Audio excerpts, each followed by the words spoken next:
Hello class, welcome back बच्चों। लो प्यारे बच्चों, स्टार्ट कर रहे हैं नया लेक्चर। बेटा आज एक नए चैप्टर की चर्चा करनी है हमें, इनकम एंड एम्प्लॉयमेंट यूनिट। बेटा लास्ट चैप्टर है excess demand and deficient demand. इस चैप्टर की चर्चा करनी है और वो 5-7 मिनट ऐसा हो सकता है एक्स्ट्रा लगे, पर बेटा चैप्टर आज ही खत्म होगा, कल नहीं करेंगे इसके ऊपर कोई भी डिस्कशन, ठीक है ना बाबू। अगर मैंने 5-10 मिनट के चक्कर में अगर ये चैप्टर आज खत्म ना किया ना, कल मेरे 20 मिनट खराब हो, ठीक है जी। तो आज ही खत्म कर देंगे बेटा। बाबू सब सामने देख रहे हैं, पहले कुछ मैं मैटर लिख दूं, उसको समझाऊं, फिर डायग्राम और बाकी डिस्कशन। बाबू चैप्टर में दो ही टॉपिक है। इस सबसे पहले तो मैं यही बता दूं आपको, एक एक्सेस डिमांड और एक डेफिशिएंट डिमांड। एक्सेस डिमांड की डेफिनेशन, डायग्राम, बाबू रीजंस, इंपैक्ट और measures to correct excess demand, ये टॉपिक है। एक इतनी अच्छे से पढ़ना ताकि बेटा दूसरा करने में सिर्फ 1 ही मिनट लगे। एक इतनी अच्छे से पढ़ना, ठीक है ना। दूसरे में तो बस वर्ड चेंज होने और कुछ नहीं करना हमने, ठीक है जी। तो पहला बहुत अच्छे से पढ़ेंगे। लो जी मैं फटाफट से लिखता हूं।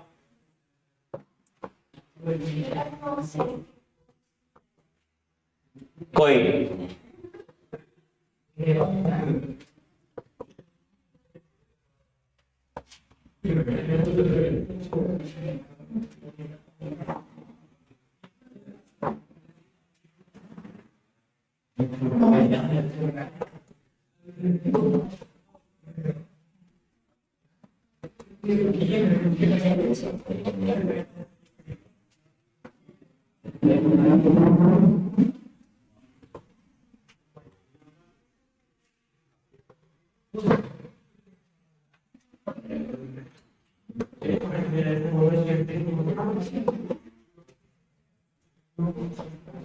लो बेटा बस बिल्कुल चुप हो, शिविका बाहर जाना पड़ेगा।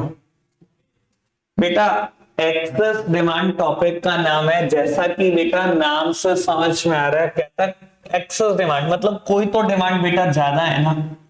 नाम से समझ में आ रहा है एक्सेस में है बेटा, कोई तो डिमांड ज्यादा है। क्या कहने की कोशिश कर रहा है ये समझना बेटा।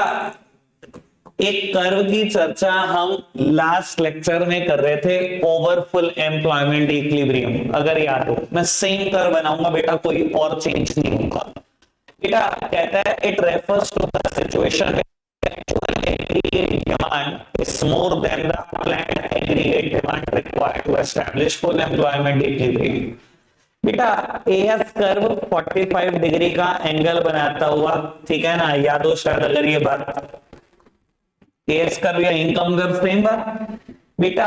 एग्रीगेट डिमांड कर्व इनिशियली काफी सारे पॉइंट्स पे बेटा एएस कर्व से ज्यादा बड़ा होता है, बाय एक्सिस से स्टार्ट होता है, फिर कहीं इंटरसेक्ट करता है और कहीं बेटा फिर एएस कर्व से बिलो चला जाता है। ये भी बात शायद ध्यान होगी बेटा। बाबू ये जो पॉइंट है इसे हम बोलते हैं बेटा पॉइंट ई या इफेक्टिव डिमांड या इक्विलिब्रियम, कुछ भी कह लो बेटा। एक दूसरे को इंटरसेक्ट करते हैं, वहीं तो बेटा मैक्रोइकॉनॉमिक्स में इक्विलिब्रियम मिलता है। पर बेटा अगर याद करने की कोशिश करो इस बात को, एग्रीगेट डिमांड क्या कभी एक्चुअल डिमांड होती है?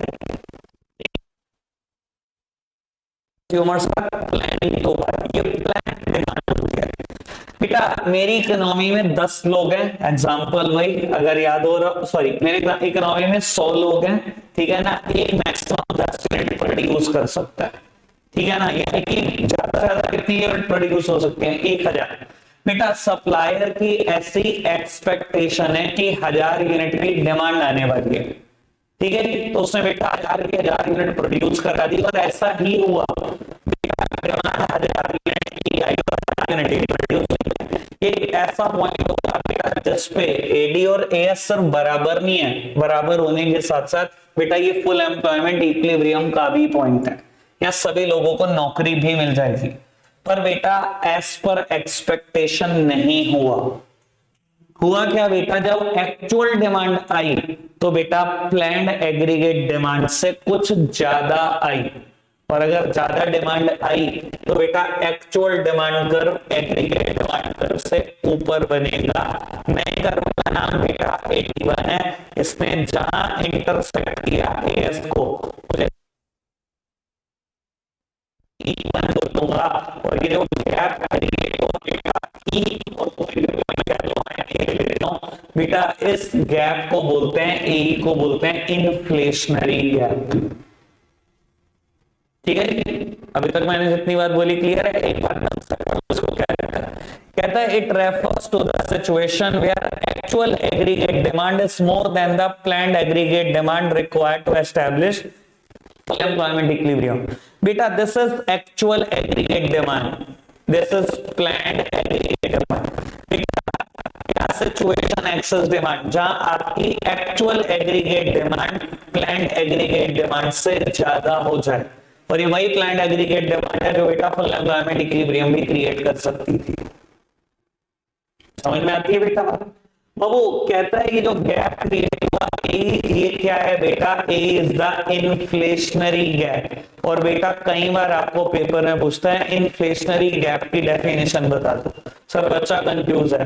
बाबू ऐसा कुछ भी नहीं, इन्फ्लेशनरी गैप की डेफिनेशन है, कट कॉपी पेस्ट डेफिनेशन है, कट कॉपी पेस्ट डेफिनेशन आ गई तो it is the gap at which, सब कुछ सेम यहां से सब कुछ same, it is the gap at which actual aggregate demand is more than the planned aggregate demand required to establish full employment equilibrium. Cut copy paste same. ठीक है जी, यानी कि बेटा डेफिनेशन इसकी आ जाए चाहे बेटा डेफिनेशन इसकी आ जाए, सब कुछ सेम है। कोई दिक्कत तो नहीं अभी तक इस बात में? बढ़ाई बात को आगे। बेटा पेपर में आते हैं टॉपिक इससे related reasons of excess demand के, आराम से सुनना, इजी है बहुत ज्यादा। ठीक है बेटा, सबसे पहले कहता है increase in propensity to consume.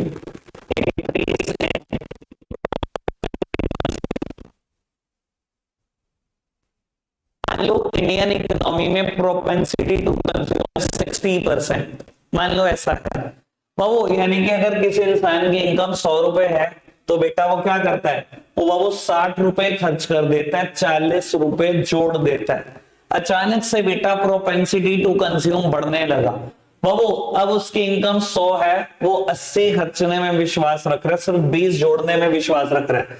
बेटा अगर प्रोपेंसिटी टू कंज्यूम बढ़ेगा तो बाबू ऑब्वियस सी बात है, it resulted into excess demand, क्योंकि पहले वो मार्केट में कितने रुपए की डिमांड करता था, 60 रुपए की, अब कितने की डिमांड करता है, 80 की, resulted into excess demand.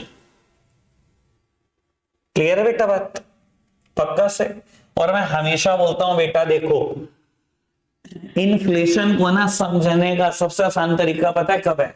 Economy में इन्फ्लेशन पता है क्यों आता है? मैं कहता हूं बहुत सारे और फैक्टर होंगे, पर बेटा सबसे मेजर फैक्टर क्या है? जब इकोनॉमी में पागलों की तरह पैसा आ जाए ना लोगों के हाथ में, तो इन्फ्लेशन आना तय होता है। सबसे मेन कारण इन्फ्लेशन का यही होता है। ठीक है जी, एक्सेस डिमांड और इन्फ्लेशन में कोई अंतर नहीं है, ये दोनों बिल्कुल सिमिलर चीजें हैं। ठीक है, बढ़ाएं बात को आगे। चलो बाबू, second heading is reduction in taxes. Reduction in taxes या टैक्स रेट, कुछ भी लिखो बाबू। मान लो इकोनॉमी में टैक्स रेट चल रहा है 30%, यानी कि अगर आपकी इनकम 100 रुपए हो तो सरकार 30 रुपए टैक्स ले लेती है और आपके पास डिस्पोजेबल इनकम बच जाती है बेटा 70 रुपए। बेटा अगर आपकी इनकम 70 रुपए बच जाती है, डिमांड कितने की कर सकते हो? 70। ज्यादा से ज्यादा डिमांड कितने की कर सकते हो? 70।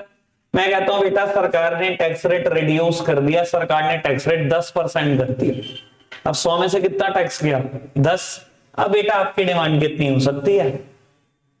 फटाफट बताओ कितनी हो सकती है? 90 की हो सकती है। सर पहले आपकी डिमांड मैक्सिमम 70 की थी, आज आप मैक्सिमम डिमांड 90 की कर सकते हो, रिजल्टेड इनटू एक्सेस डिमांड। लोगों के हाथ में पागलों की तरह पैसा दोगे, क्या होगा बेटा? यही करेंगे वो।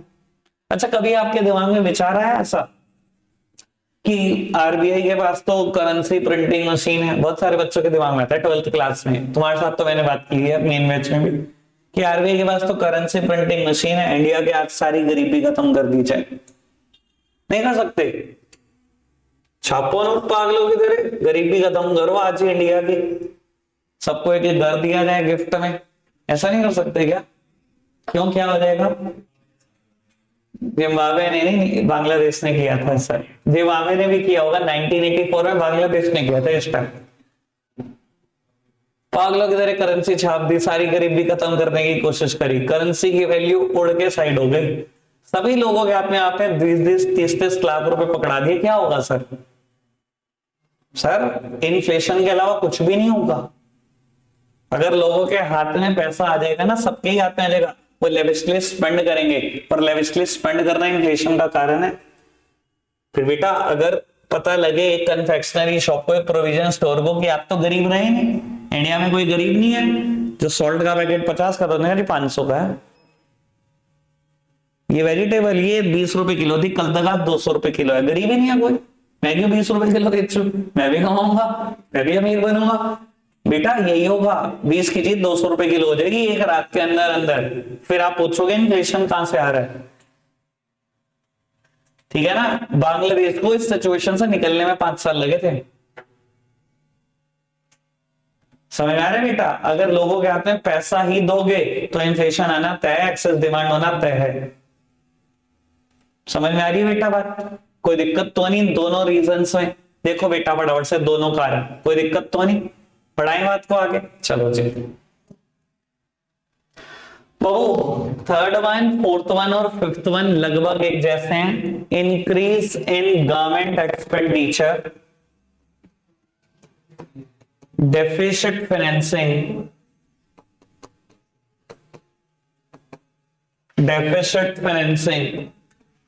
और बेटा इंक्रीज इन इन्वेस्टमेंट।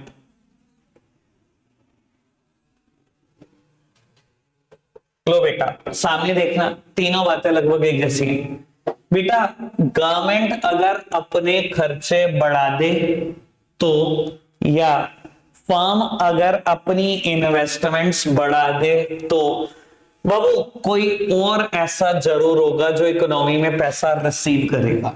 सर हमारी इकोनॉमी का सिंपल सा प्रिंसिपल है, एक इंसान का खर्चा दूसरे की income.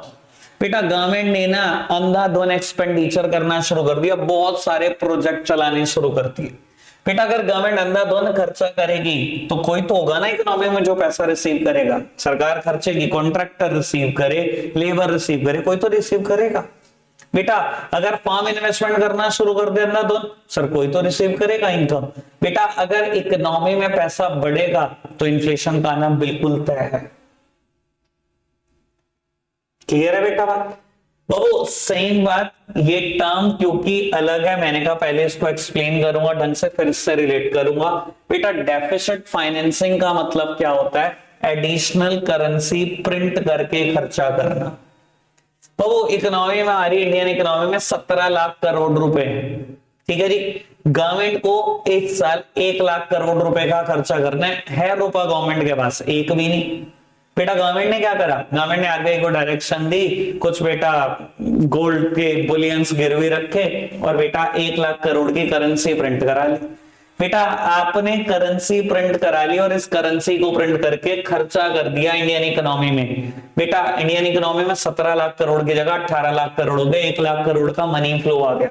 Sir resulted into inflation. जबरदस्ती का पैसा डालोगे इकोनॉमी में, भर भर के डालोगे, इन्फ्लेशन का आना बिल्कुल तय है।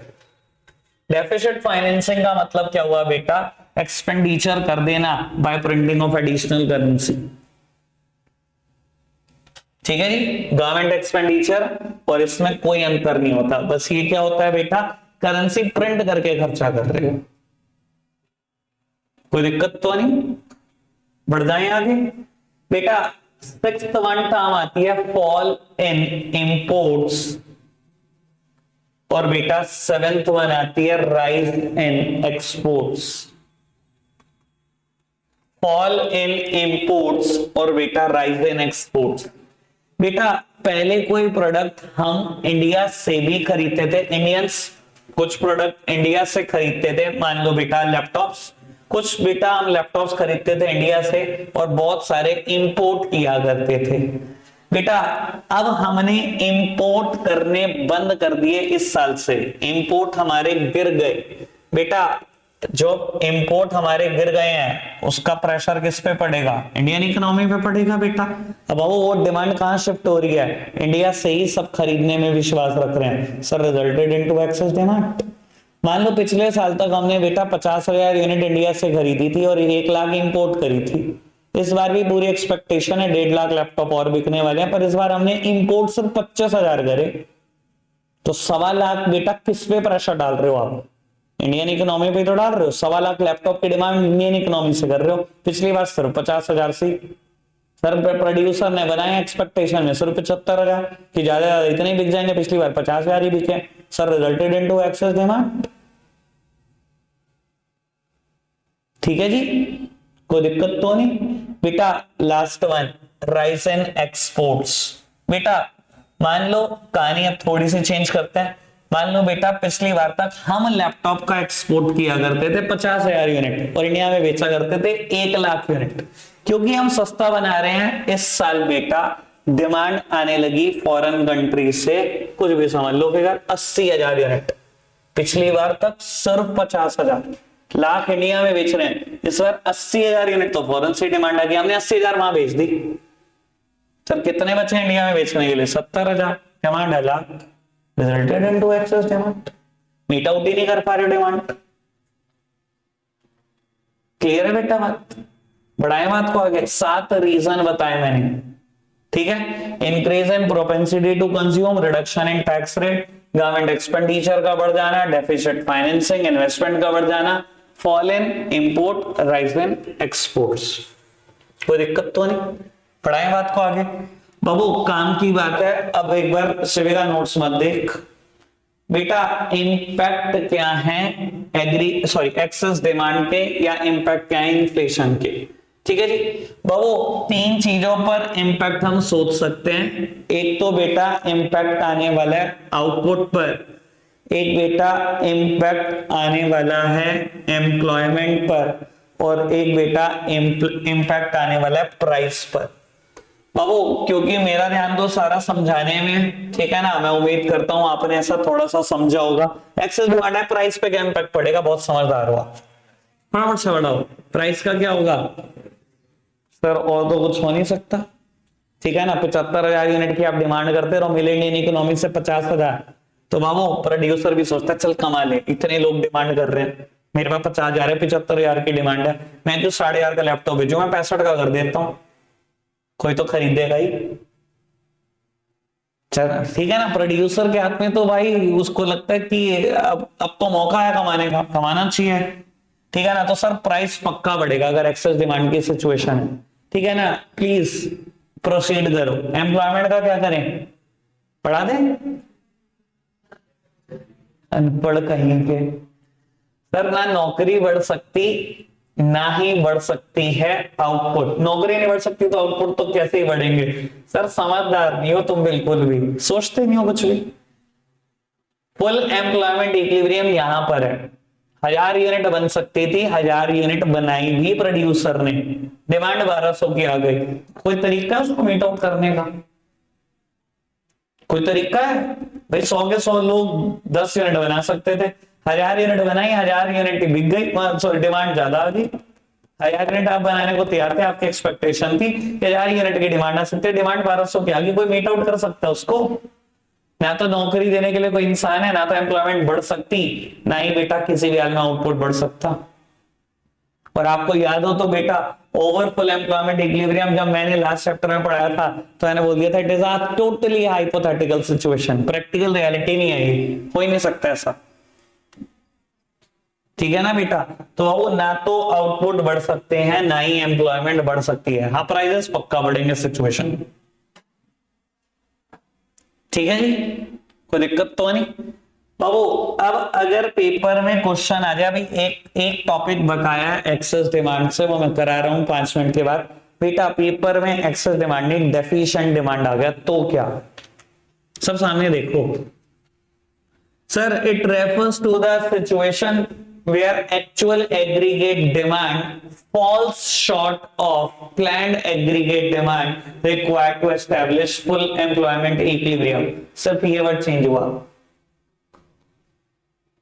It refers to the situation where actual aggregate demand falls short of planned aggregate demand required to establish full employment equilibrium. ठीक है ना जी, यानी कि बेटा अगेन 1000 यूनिट सोच रहे हैं हम डिमांड आएगी, अगर ऐसा हो जाए तो बेटा ये जो पॉइंट होगा खाली इक्विलिब्रियम नहीं होगा, फुल एम्प्लॉयमेंट इक्विलिब्रियम होगा, सबको नौकरी भी मिल गई और इक्विलिब्रियम भी अचीव हो गया।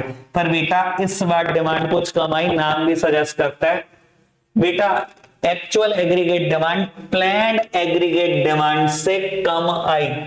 बेटा जहां पर नया इंटरसेक्शन हुआ AD1 और AS का, वहां पर बेटा नया इक्विलिब्रियम पॉइंट है E1, और ये जो गैप क्रिएट हुआ A और E में, AE is the deflationary gap. Paper में आ रही डिफ्लेशनरी गैप की definition, it is the gap at विच, बाकी सारी बातें यहां से सेम है, it is the gap at which actual aggregate demand falls short of planned aggregate demand required to establish full employment equilibrium. Simple, ठीक है sir. Reasons, पहला था increase in propensity to consume, क्या लिखोगे? Decrease in propensity to consume. इधर देखना, समझा भी दोगे? समझा दोगे बाबू? पहले इकोनॉमी में 60 रुपए खर्च होते थे, लोग 40 जोड़ते थे 100 में से। अब क्या हुआ? अब लोगों ने ना ना ना 50 ही खर्च लो, 50 जोड़ लो। सर अगर आपकी प्रोपेंसिटी टू कंज्यूम गिरेगी, वो पहले 60 की डिमांड करते हैं, तो इकोनॉमी में कितने की डिमांड करोगे? 50 की। ऑब्वियसली बात है, डिमांड गिराई तो रहे हो आप इकोनॉमी से। Same way increase in the tax rate, पहले सरकार 30 टैक्स लेती थी, 70 की आप डिमांड करते थे, अब सरकार ने कहा नहीं अब टैक्स 40 है, तो सर आपके हाथ में इनकम ही कितनी है? 60, डिमांड कितने की करोगे? 60 की तो करोगे। सब कुछ opposite, decrease in government expenditure, deficit financing की अपोजिट कोई टर्म नहीं होती, तो यहां ये एक रीजन नहीं बनेगा। Decrease in government expenditure, decrease in investment, sir सरकार खर्चेगी नहीं तो लोगों के हाथ में इनकम जाएगी नहीं, लोगों के हाथ में इनकम जाएगी नहीं तो बेटा डिमांड कौन करेगा? सेम वे फर्म अगर इन्वेस्टमेंट नहीं करेंगी तो किसी को भी एक नई इनकम नहीं मिल रही, ना इनकम मिलेगी ना वो डिमांड कर सकते। सब कुछ अपोजिट। क्लियर है बेटा? कर दूं आगे शिफ्ट?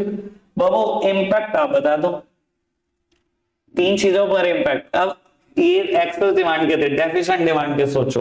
सर प्राइस का क्या होगा? ये तो बड़े अच्छे से आप बता सकते हो। प्राइस क्या होगा बेटा? डिक्रीज, बाकी आप बताओ। बढ़ेगा, इंटेलिजेंट है तो बाबू खुद सोचो, 1000 यूनिट सोच रहा है प्रोड्यूसर की मैं बेचूंगा, ठीक है जी, और बेटा डिमांड आई 800 की, ठीक है जी। आपने बेटा 800 तो बेच ली, कितना स्टॉक में रह गया? 200। अगले साल आप क्या सोच रहे हो? अगले साल सोच रहे हो पिछले 2 बार 800 की डिमांड आई थी, इस बार 900 की आ जाएगी। 200 मेरे पास पड़ी भी है, मुझे कितनी बनानी है? 700। एम्प्लॉयमेंट छीनी कि नहीं छीनी? मैं सिर्फ 70 ही लोगों को नौकरी दूंगा, सब 10 बना सकते हैं ना।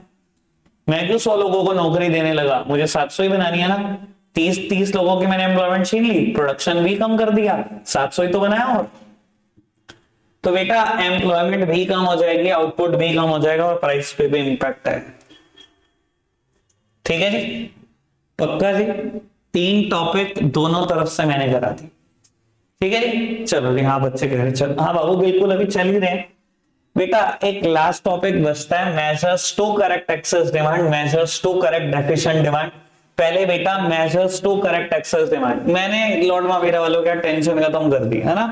अब आधे से ज्यादा तो रिलीफ हो चुका है इनको, और 5 मिनट में और पूरा रिलीफ दे दूंगा भाई, ठीक है ना। चैप्टर पूरा का पूरा तैयार हो गया, तुम्हारा घर आगे कुछ पढ़ना नहीं, ठीक है ना। निकम्मे तो ऐसे ही आएंगे बाबू। मेजर्स बताने हैं मुझे एक्सेस डिमांड को करेक्ट करने के। पहले बेटा एक्सेस डिमांड वाले मैं बता देता हूं, डेफिशिएंट डिमांड वाले अपोजिट बटा। आप अच्छे से तो बचपन में पढ़े थे हमने, ठीक है ना, उन्हीं का इस्तेमाल करना है।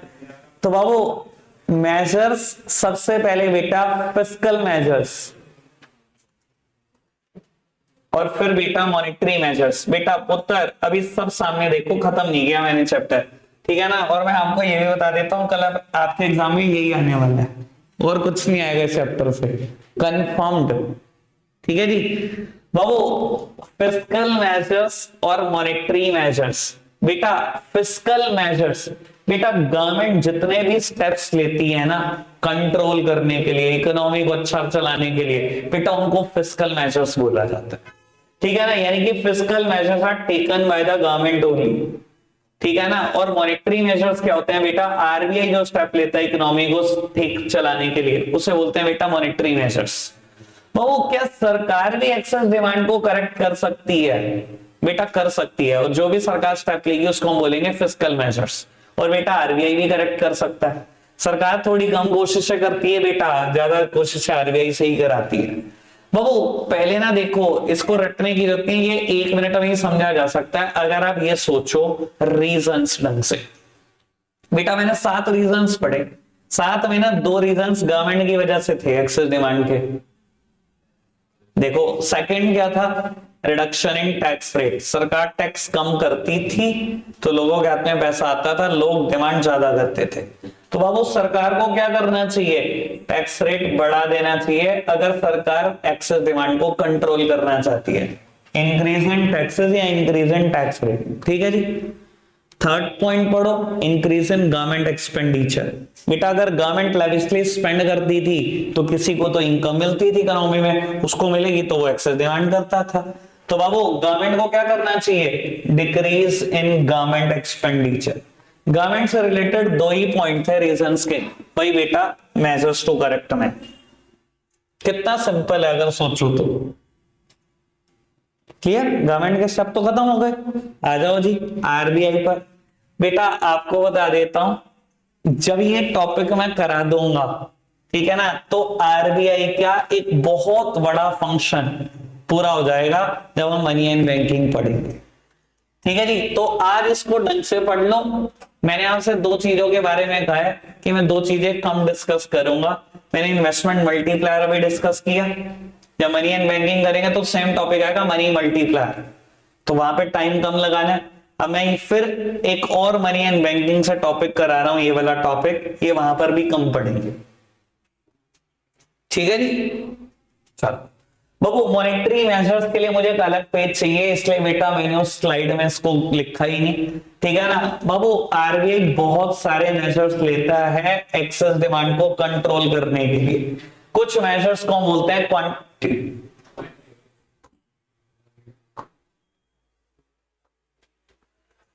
बाबू क्वांटिटेटिव मेजर्स और बेटा qualitative measures.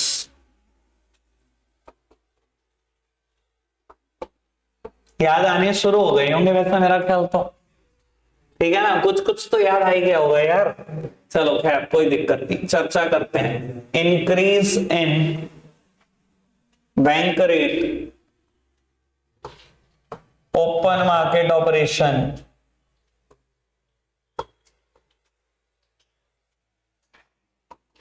Increase in LRR,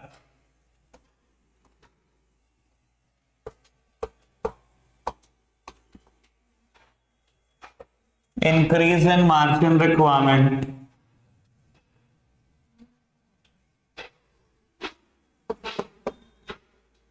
moral suasion,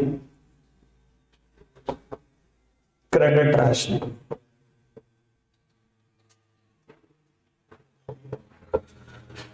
लोग उत्तर सामने देखो। वैसे आपकी सहूलियत के लिए मैं एक बात बोल देता हूं, एक्सेस डिमांड, एक्सेस मतलब कुछ ज्यादा है, तो मेजर्स में भी ना सब जगह ज्यादा ज्यादा की बात है।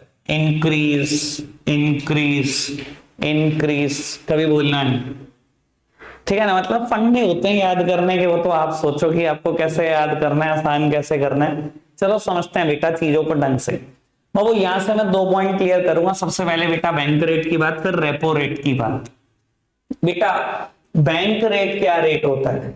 बेटा बैंक रेट वो रेट होता है जिसपे आरबीआई कॉमर्शियल बैंक को लोन देता है। बेटा अगर आरबीआई ने कॉमर्शियल बैंक को 9% पे लोन दिया और कॉमर्शियल बैंक ने अपने क्लाइंट्स को 12% पे लोन दिया, मान लो ये सिचुएशन चल रही है, और इसके बाद भी बेटा मार्केट में इन्फ्लेशन है, मतलब एक्सेस डिमांड की सिचुएशन है। मैंने क्या बताया, इन्फ्लेशन का कारण क्या है? इकोनॉमी में पैसा है, बहुत सारा पैसा है। बेटा अगर आपको किसी भी हाल में कभी भी लगता है ना कि मेरे को इन्फ्लेशन कंट्रोल करना है, इकोनॉमी से पैसा निकाल दो बाहर, इन्फ्लेशन अपने आप कंट्रोल हो जाएगा। अच्छा जी, मैं कह रहा हूं 12% आप अपने कस्टमर्स को लोन दे रहे हो तब भी इन्फ्लेशन चल रहा है, तो आरबीआई क्या करे? सर आरबीआई के पास एक हथियार सबसे बढ़िया है, बैंक रेट चुपचाप से बढ़ा दो। आरबीआई ने कॉमर्शियल बैंकों का कर से लोन 12% में मिलेगा। कॉमर्शियल बैंक ने कहा यार मैं भी कुछ कहूंगा, मुझे ही 12 पे मिल रहा है तो मेरे को भी बढ़ाना चाहिए। बेटा इसने रेट ऑफ इंटरेस्ट बढ़ा के कर दिया 15%। अब क्लाइंट के एंगल से सोचो, क्लाइंट को कल तक लोन मिलता था 12% पे, आगे पूछते हैं क्या बैंक कि मुझे लोन लेना है, क्या रेट चल रहा है? 15। सर कुछ लोग तो होंगे ना जो डिस्करेज करेंगे उस लोन को, कहेंगे यार बता कल तक तो 12 में देता था, आज तो 15, छोड़ मैं नहीं लेता लोन, कुछ दिन में जब रिलैक्स होंगे नॉर्म्स मैं तब ले लूंगा। सर आपने लोन नहीं लिया, यही तो हम चाहते हैं, इकोनॉमी में पैसा ना है। आरबीआई और क्या चाहता है? डायरेक्टली मुंह से मना नहीं कर सकता, ऐसे ही मना करवाता है वो आपसे। समझ में आ रही है बेटा बात? अभी कुछ टाइम पहले, कुछ नहीं, मत ज्यादा दूर का जाते हो, सिर्फ 1 साल पहले बेटा होम लोन 7.5% पे आ चुके थे, आज दोबारा 8.5 पौने 9 पर है। हो क्या रहा है? इन्फ्लेशन की वजह से हो रहा है सब कुछ। क्लियर है बेटा बात? समझ में आ गई जितनी बात बोली? बेटा तो बैंक रेट और रेपो रेट में क्या अंतर होता है? बेटा बड़ा सिंपल सा ही है, एक ही डिफरेंस है, रेपो रेट भी वही रेट होता है जिस पे आरबीआई कमर्शियल बैंक को लोन देता है, बस bank rate is for long term needs of commercial bank and repo rate is for short term needs. बेटा कमर्शियल बैंक ने 1 साल के लिए लोन दिया तो बोलेंगे रेपो रेट पे लिया, कमर्शियल बैंक ने 5 साल के लिए लोन दिया तो बोलेंगे बैंक रेट पे लिया। Repo rate is for the short term needs of commercial bank and bank rate is for the long term needs of commercial bank, बस इतना सा अंतर है। दोनों रेट वही रेट है जिसपे आरबीआई लोन देता है कमर्शियल बैंक को। और अगर समझदार हो, वैसे मुझे यहाँ पे मुद्दा छेड़ना नहीं, पर बेटा सिर्फ वर्ड बताकर छोड़ रहा हूं, रिवर्स रेपो क्या होगा? जिसपे कमर्शियल बैंक आरबीआई को लोन देता है। ठीक है ना जी? बात ओके? करेंगे चर्चा इसकी जब करेंगे बेटा मनी एंड बैंकिंग, बस मैंने वर्ड बताना था छोड़ दिया। बेटा ओपन मार्केट ऑपरेशन सेकंड मेरा मेजर्स आता है, और 2 बातें ओपन मार्केट ऑपरेशन में। बेटा परचेज ऑफ सिक्योरिटीज भी हो सकता है, सेल ऑफ सिक्योरिटीज भी हो सकता है। मैंने यहां लिखा sale of security, excess demand की टाइम पर बेटा हमेशा सेल ऑफ सिक्योरिटी टर्म है। बाबू आरबीआई क्या करता है? सेंट्रल गवर्नमेंट की सिक्योरिटीज मार्केट में बेचना शुरू कर देता है।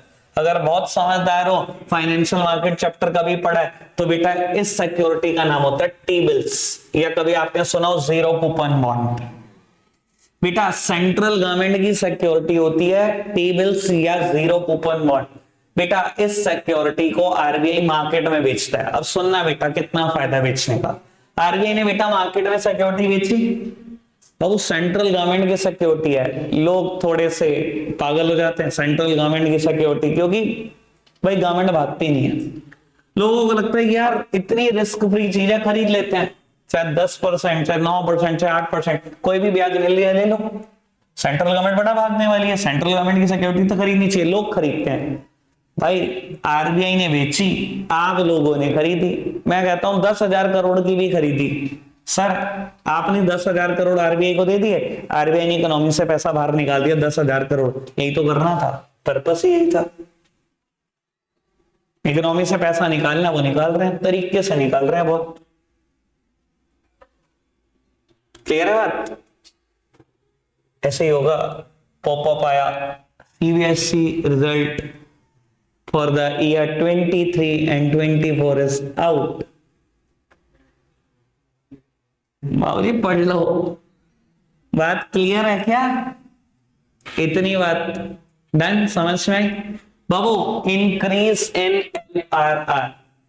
बेटा एलआरआर का मतलब होता है legal reserve ratio. It is the combination of 2 thing, CRR plus SLR.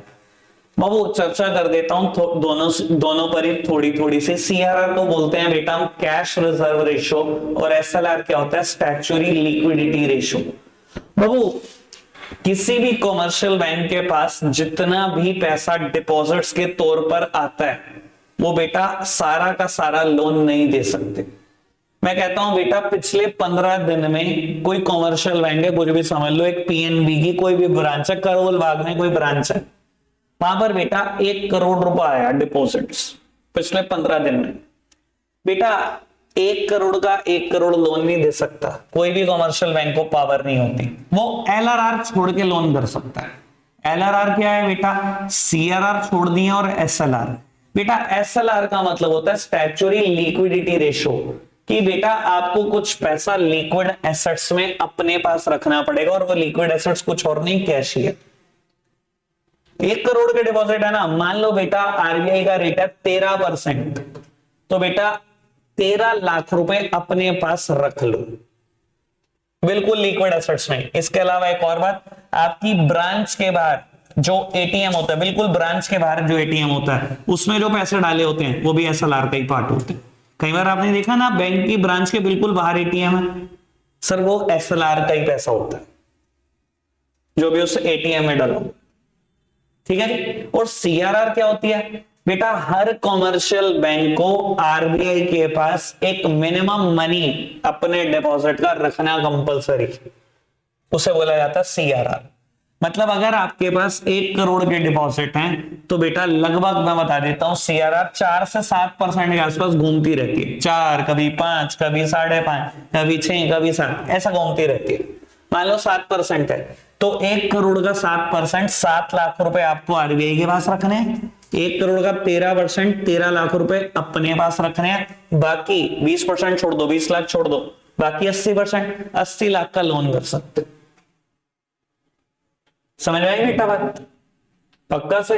मैं भी लीग से हट रहा हूं, मैंने एलआरआर का मतलब बताया, एक टॉपिक क्लियर करना चाह रहा हूं। तो ये आरबीआई के पास 7% रखने का फायदा या अपने पास 13% रखने का फायदा, देखो बेटा मैं आपको क्लियर कर देता हूं। मान लो ये 1 करोड़ रुपए देने वाला 1% है, सेविंग अकाउंट खुलवाया, करोड़ रुपए जमा करा के चला गया, 15 दिन पहले आया था, ठीक है। आपने 13 लाख रुपए अपने पास रखे, 7 लाख रुपए आरबीआई के पास जमा कराए और 80 लाख का लोन कर दिया। सेविंग अकाउंट है ना, saving account is a demand deposit, उसकी मर्जी पे विड्रॉल हो सकता है। वो आया, कहता लाओ 1 करोड़ निकाल दो, अर्जेंट जरूरत पड़ गई। अब ये कह दोगे है नहीं, 80 लाख का लोन कर दिया, ये कह दोगे नहीं, मिलेंगे ना उसको 1 करोड़, कैसे दोगे? आपके तो 13 ही लाख है। सर आपने आरबीआई को कितने रुपए दिए? 7 लाख। बेटा 7 लाख के बदले में वो 7 करोड़ भी देगा आपको। इसमें कभी भी डिफॉल्ट ना करो। सीआरआर में आरबीआई आपकी मदद करेगा जब कोई भी मदद नहीं करेगा। आरबीआई का एक फंक्शन है lender of last resort. Lender of last resort का मतलब क्या है? आरबीआई आखिरी चारा है बैंकों का। अगर बैंकों के पास देने के लिए कभी पैसा नहीं बचता तो आरबीआई हमेशा देता है। सर उसको 1 करोड़ अभी मिल जाएंगे, आरबीआई पहुंचाएगा, कैसे भी पहुंचाए आपके पास। समझ आई बेटा बात? पक्का से? बढ़ाऊंगा आपको आगे। अब सुनो, मैं आपसे आ रहा हूं टॉपिक पे। एलआरआर की परसेंटेज 20% है, ठीक है। मतलब 1 करोड़ का 80% ही आप लोन कर पाते हो, बाकी तो आरबीआई के पास रखना है और अपने पास रखना है बेटा। और मैं कहूं इस सबके बाद भी इन्फ्लेशन है मार्केट में, तो आरबीआई एलआर की रिक्वायरमेंट बढ़ा दे, इंक्रीज कर दे एलआरआर। आरबीआई ने कह दिया एलआरआर अब से 20 नहीं 30% है। ऐसा करने से क्या होगा बेटा? अगर अब 1 करोड़ के डिपॉजिट आए, अब लोन कितने का कर सकते हो? 70 लाख। सर इकोनॉमी से पैसा बाहर निकाल दिया, पहले 80 पहुंचाते थे, अब 70 ही पहुंचा रहे हो, कम पहुंचा रहे हो ना। सर अपने आप इन्फ्लेशन कंट्रोल हो जाएगा, और बढ़ा दो, 40 कर दो, 60 ही बचेगा। यही करना है हमें, इन्फ्लेशन रोकना है तो। ठीक है रे बेटा बात? 1 2 3 देख लो बेटा, कोई दिक्कत कोई परेशानी? अब मेरा मुद्दा कुछ 1 आध मिनट का और बताओ, ठीक है डन। मैंने वैसे 4-10 पे कहा था, 1 आध मिनट का और है। मैं ऐसे ही कहता रहता हूं ताकि बच्चे ना थोड़ा इंटरेस्ट से पढ़े, ठीक है ना। वो बच्चा इंटरेस्ट ले लेके पढ़ता रहता है, फिर 2-3-4 मिनट के बाद कह देता हूँ 1 मिनट का और है, बच्चे का फिर कंसंट्रेशन डबल।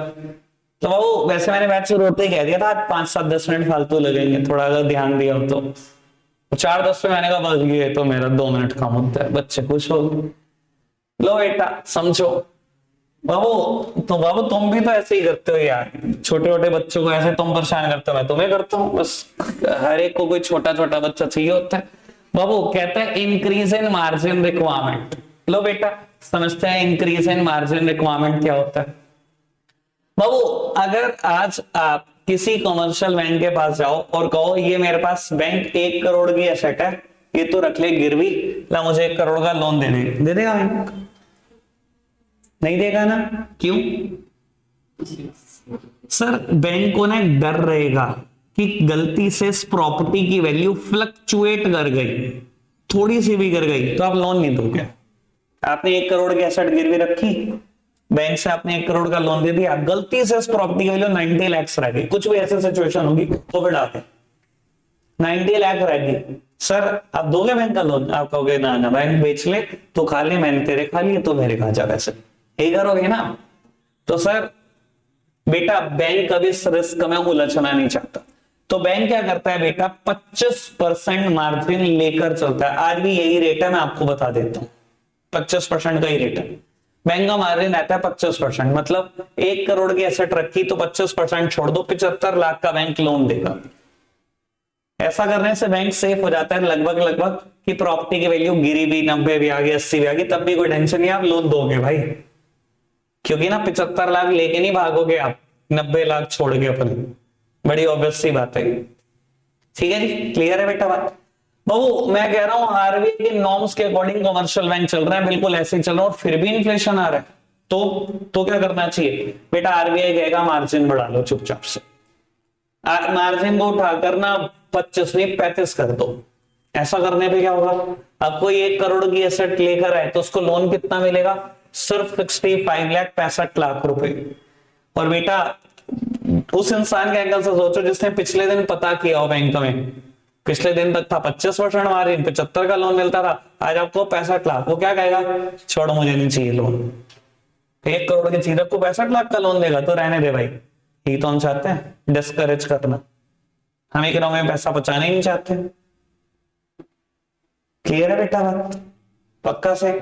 लास्ट बात बेटा, 2 हेडिंग है, दोनों साथ साथ समझ में आ जाएंगी। कुछ बुक ना बेटा पहले बता देता हूं, हेडिंग को लिखते हैं सेलेक्टिव क्रेडिट कंट्रोल, वो भी ठीक होता है। क्रेडिट राशनिंग कह लो या बेटा selective credit control, it is one and the same thing. लेकिन मुद्दा क्या है बेटा? मॉरल सुएशन का मतलब होता है अपॉन रिक्वेस्ट कुछ कहना, और बेटा क्रेडिट राशनिंग का मतलब क्या होता है? बाय ऑर्डर कुछ कहना। बेटा ये रिक्वेस्ट करना है, ये ऑर्डर देना है, और आरबीआई दोनों काम कर सकता है।